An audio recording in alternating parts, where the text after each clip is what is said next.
কর্মসূচির উদ্বোধন করবেন প্রধানমন্ত্রী। গুম ও বিচার বহির্ভূত হত্যা বন্ধে কাজ করছে সরকার, বললেন আইনমন্ত্রী। প্রসিকিউটর সাইমুমের ঘুষ চাওয়া তদন্ত করবে আইসিটি।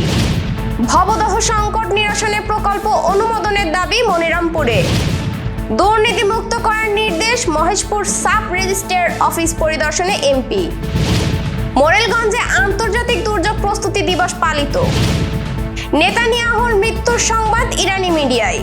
দর্শক, আমাদের রাতের আয়োজনে আপনাদের সাথে আছি আমি প্রত্যাশা আক্তার নিশা। শুনছিলেন প্রধান শিরোনাম। এছাড়া রয়েছে দক্ষিণ পশ্চিমাঞ্চলের রাজনৈতিক, সামাজিক, অর্থনৈতিক ক্ষেত্রের বিভিন্ন গুরুত্বপূর্ণ খবর। বিস্তারিততে যাওয়ার আগে আপডেট খবর পেতে গ্রামের কাগজের ইউটিউব চ্যানেল সাবস্ক্রাইব এবং ফেসবুক পেজ ফলো করে রাখুন। দেশ জুড়ে নদী, নালা, খাল ও জলাশয় খনন এবং পুনর্খনন কর্মসূচি উদ্বোধন করবেন প্রধানমন্ত্রী তারেক রহমান। আগামী 16 মার্চ দিনাজপুরের কাহারোল উপজেলায় এই কর্মসূচির উদ্বোধন করা হবে। মঙ্গলবার সচিবালয়ে প্রধানমন্ত্রীর সঙ্গে বৈঠক শেষে সাংবাদিকদের এ তথ্য নিশ্চিত করেছেন স্থানীয় সরকার, পল্লী উন্নয়ন ও সমবায় প্রতিমন্ত্রী মীর শাহে আলম। 16 মার্চ প্রধানমন্ত্রীর উদ্বোধনের পাশাপাশি একই দিনে দেশের আরও 54টি জেলায় সংশ্লিষ্ট মন্ত্রী এবং সংসদ সদস্যরা স্থানীয় প্রশাসনকে সঙ্গে নিয়ে একযোগে এই কর্মসূচির সূচনা করবেন। গুম ও বিচার বহির্ভূত হত্যার সংস্কৃতি বন্ধ করতে সরকার কার্যকর উদ্যোগ নিয়েছে বলে জানিয়েছেন আইন, বিচার ও সংসদ বিষয়ক মন্ত্রী আসাদুজ্জামান। একই সঙ্গে সরকার মানবাধিকার সুরক্ষা নিশ্চিত করতে কাজ করছে এবং ইতোমধ্যে বেআইনি গ্রেফতার ও মামলা বাণিজ্যে অনেকাংশে নিয়ন্ত্রণে এসেছে বলেও জানান তিনি। মঙ্গলবার রাজধানীর বিজয় সরণিতে সামরিক জাদুঘর মিলনায়তনে আন্তর্জাতিক নারী দিবস 2026 উপলক্ষে সকল নারী ও বালিকার জন্য অধিকার, বিচার ও বাস্তবায়ন শীর্ষক সেমিনারে প্রধান অতিথির বক্তৃতায় তিনি এসব কথা বলেন। মানুষের জন্য ফাউন্ডেশন এই সেমিনারে আয়োজন করে। আইন মন্ত্রণালয় থেকে পাঠানো সংবাদ বিজ্ঞপ্তিতে এ তথ্য জানানো হয়েছে। ঈদ উল ফিতর উপলক্ষে দেশের সংবাদপত্রে 5 দিনের ছুটি ঘোষণা করেছে newspaper owners association of Bangladesh, NOAB.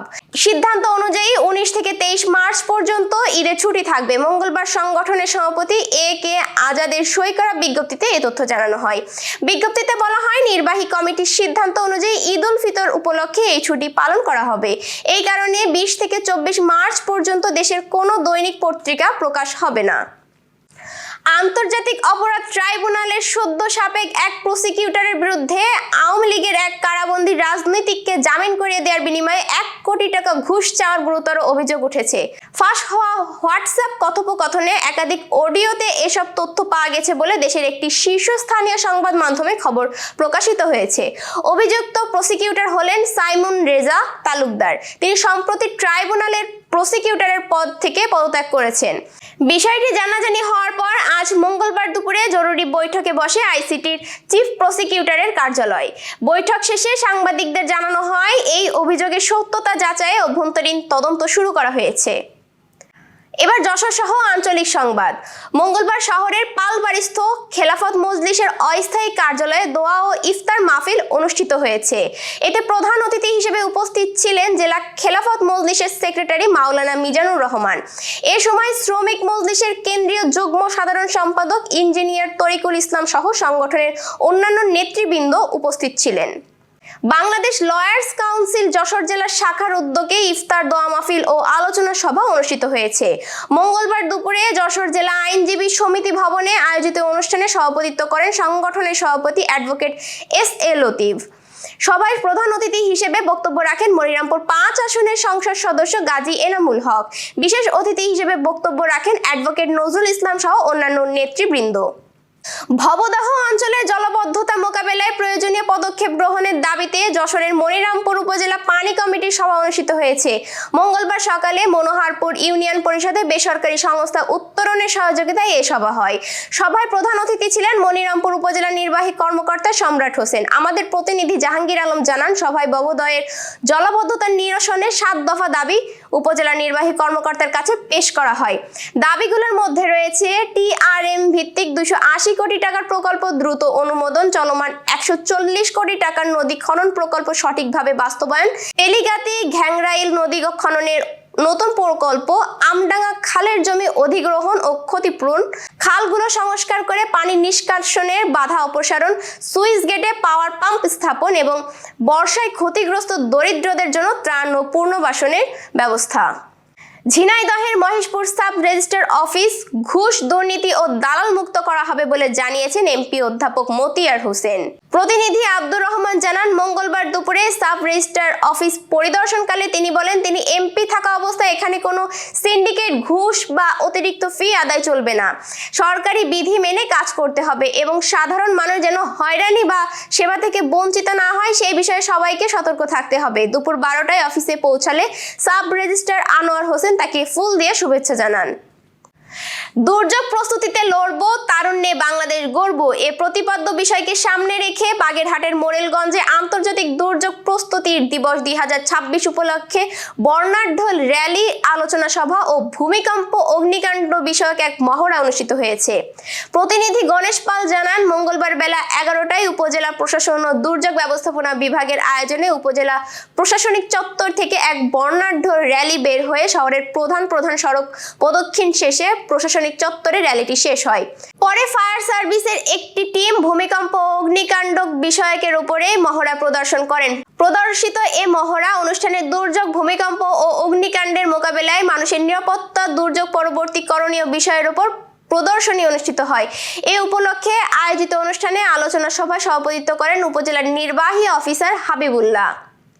Gaibandha পৌর শহরের 2 নম্বর ওয়ার্ড শ্রমিক দলের সাংগঠনিক সম্পাদক রঞ্জু মিয়ার উপর আব্দুল রশিদের এলোপাতাড়ি মারপিট ও গুরুতর জখম করার ঘটনায় প্রতিবাদ সমাবেশ অনুষ্ঠিত হয়েছে।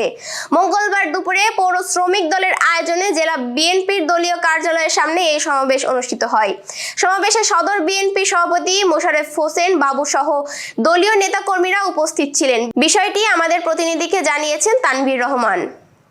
এবার আন্তর্জাতিক সংবাদ। ইসরায়েলের প্রধানমন্ত্রী বেনিয়ামিন নেতানিয়াহু নিহত বা আহত হতে পারেন জানিয়ে সোমবার একটি প্রতিবেদন প্রকাশ করেছে ইরানের তাসনিম নিউজ এজেন্সি। তবে ফার্সি ভাষায় প্রকাশিত এই প্রতিবেদনে নেতানিয়াহুর ওপর কোনো হামলার প্রমাণ বা তার ক্ষয়ক্ষতির নিশ্চিত তথ্য দেওয়া হয়নি।